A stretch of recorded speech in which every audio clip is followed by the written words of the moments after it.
Welcome to the class of UGC-NET preparation subject commerce, and we have completed our topic of international economic institution in last session. Today this session is completely based on the MCQ practice questions. As you can see, we will discuss various type of questions that can come in your UGC-NET examination. Some of the questions जो है बच्चे वो already आए भी हुए हैं, तो आपको एक कंप्लीट आइडिया मिल जाएगा कि आपका जो यूनिट 1 का ये टॉपिक है इससे कैसे क्वेश्चन आ जाते हैं और कैसे क्वेश्चंस आने के चांसेस हैं. आपको कंसेप्ट अच्छे से क्लियर हुआ है.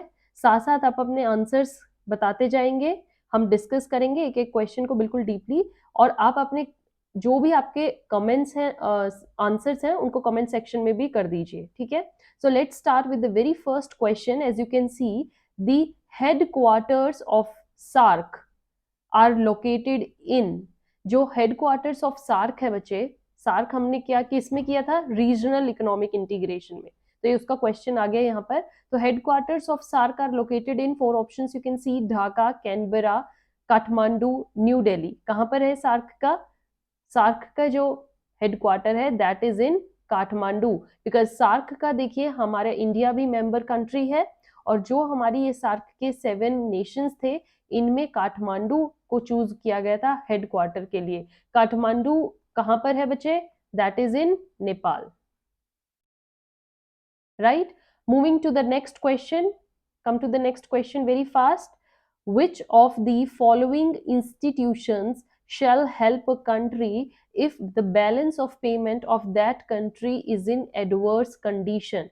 अगर किसी कंट्री की एडवर्स कंडीशन है, एडवर्स कंडीशन मींस वहां के जो बैलेंस ऑफ पेमेंट है बच्चे वो नेगेटिव में चल रहा है. बैलेंस ऑफ पेमेंट में फेवरेबल भी हो सकता था और नेगेटिव में भी जा सकता था. तो यहाँ पर बोला गया है कि किसी कंट्री का अगर बैलेंस ऑफ पेमेंट नेगेटिव में चल रहा है, एडवर्स कंडीशन है, तो कौन सा इंस्टीट्यूशन आकर हेल्प करता है? You can see here 4 options. The first option is your IMF, world bank, united, WTO, world trade organisation. तो इनमें से बताइए कि कौन सा इंस्टीट्यूशन हेल्प करता है? That is IMF. IMF is your international monetary fund. Monetary fund तो बिल्कुल साफ आपको दिख ही रहा है, लिंक जुड़ रहा है. मनी से रिलेटेड कोई भी अगर ट्रांजैक्शन है, मनी से रिलेटेड अगर कोई भी इशू है तो उसको सॉल्व कौन करेगा? IMF. तो किसी नेशन का अगर monetary balance means balance of payment trade से रिलेटेड जो है वो नेगेटिव में है, तो there is the only institution that will help is IMF, right? So next question is question number 3rd. The supplementary foreign exchange reserve.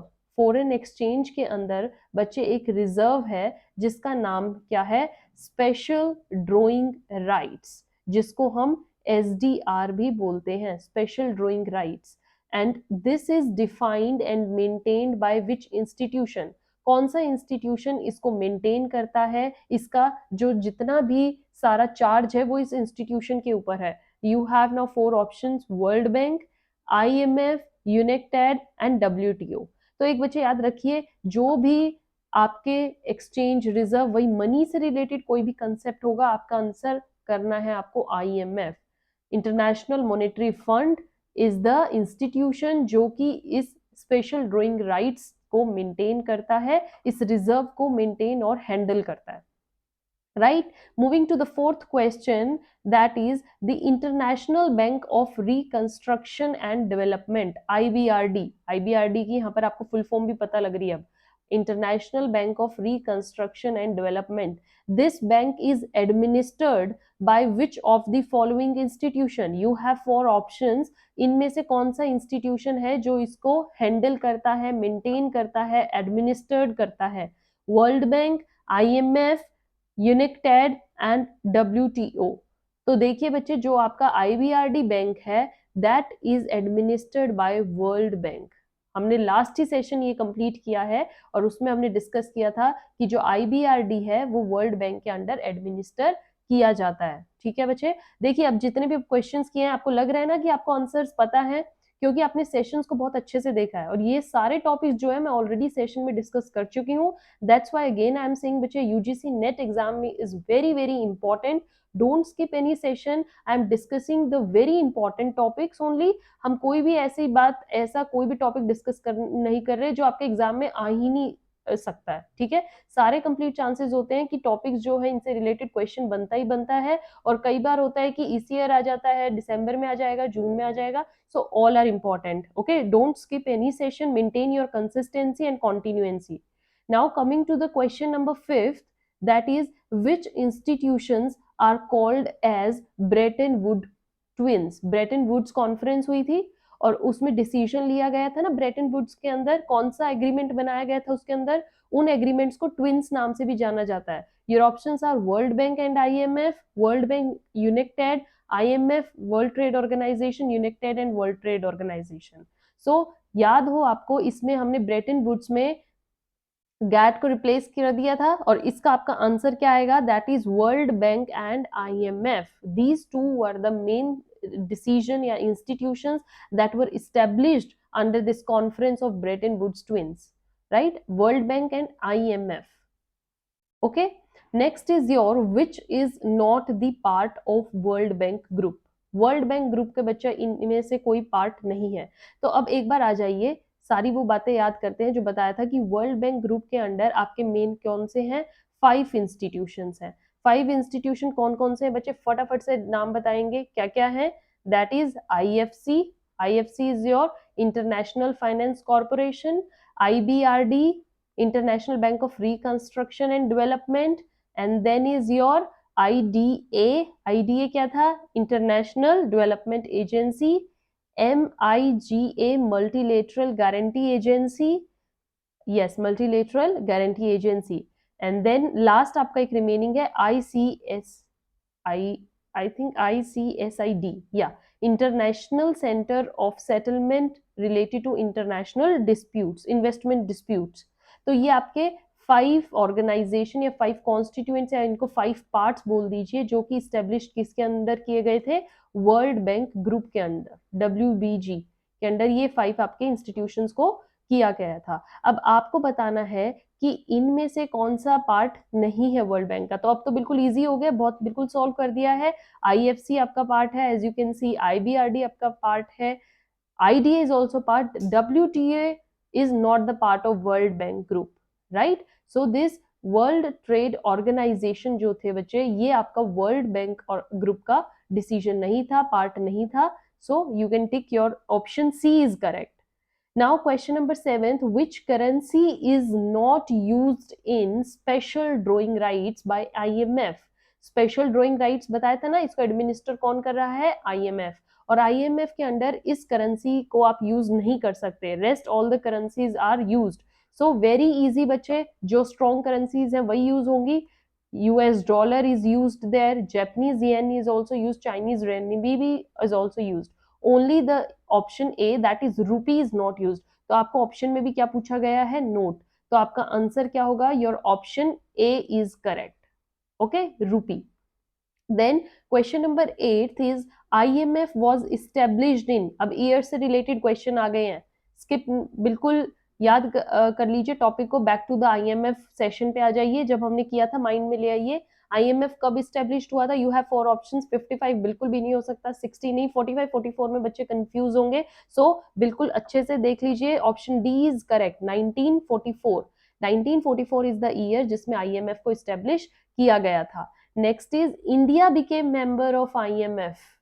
IMF में India जब, ये देखिए ये नया क्वेश्चन है और आने के चांसेस हैं, घुमा फिरा के क्वेश्चन पूछा गया है जिसको स्टूडेंट ज्यादा यहाँ पर क्या करके आएंगे, ऑप्शन में तो चलो नहीं है, 1944 करके आएंगे. क्यों, उनको लगेगा कि IMF तब बना था और इंडिया जो है स्टार्टिंग से ही मेंबर होगा. नहीं, 1945 में इंडिया जो है IMF का मेंबर बना. So your option C is correct as of this question 9th.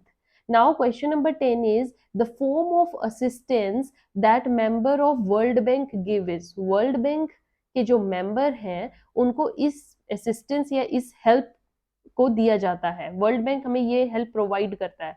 Your option is technical and economical help, political and financial, technical and financial and political and economic. तो एक बच्चे देखो, बिल्कुल hint दे रही हूँ मैं आपको इससे, जब बैंक से रिलेटेड है, मोनेटरी टर्म है, मोनेटरी है, तो फिनेंशियल तो पक्का होगा ही होगा।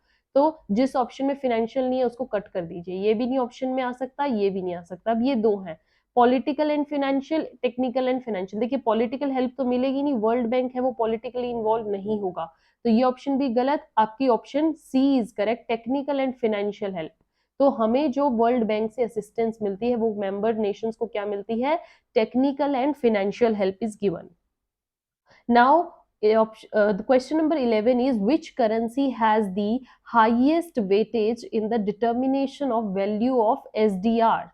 जो आपके स्पेशल ड्रॉइंग राइट्स हैं इसमें इस करेंसी की बहुत हाईएस्ट वेटेज है।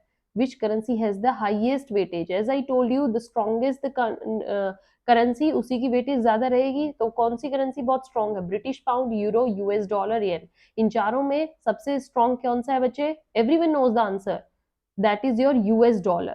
US dollar option C is correct, US dollar. Okay, highest. अच्छा, आपको क्वेश्चन ये आ सकता है कि after US dollar next currency कौन सी हाईएस्ट वेटेज में? अगर इसके कंपेयर में बताओ बच्चे, देखो अभी इस क्वेश्चन का आंसर तो आपका सी बनता है, ठीक है, option C is correct, but as per this after US dollar जो नेक्स्ट करेंसी है that is euro. Okay, Euro is the next highest weightage currency after US dollar. The last question of today's session, pay your all attention, that the headquarters of IMF, IMF के headquarters कहाँ है बच्चे? Headquarters of IMF are located at, your options are Geneva, London, Paris, Washington DC. तो ये already आपका underlined है, that is option D is correct, Washington DC में है IMF के headquarters. Okay, option D is correct. So with this we studied today 12 questions, 12 MCQ practice questions of this UGC NET. Topic is International Economic Institution. I hope you enjoyed बच्चे, अपनी practice skip मत कीजिए, हम हर topic करने के बाद MCQ practice कर रहे हैं ताकि आपको वो टॉपिक क्रिस्टल क्लियर हो जाए, right? So with this session is over. Stay tuned for the next UGC NET session. Till then, keep enjoying, keep sharing. Thank you.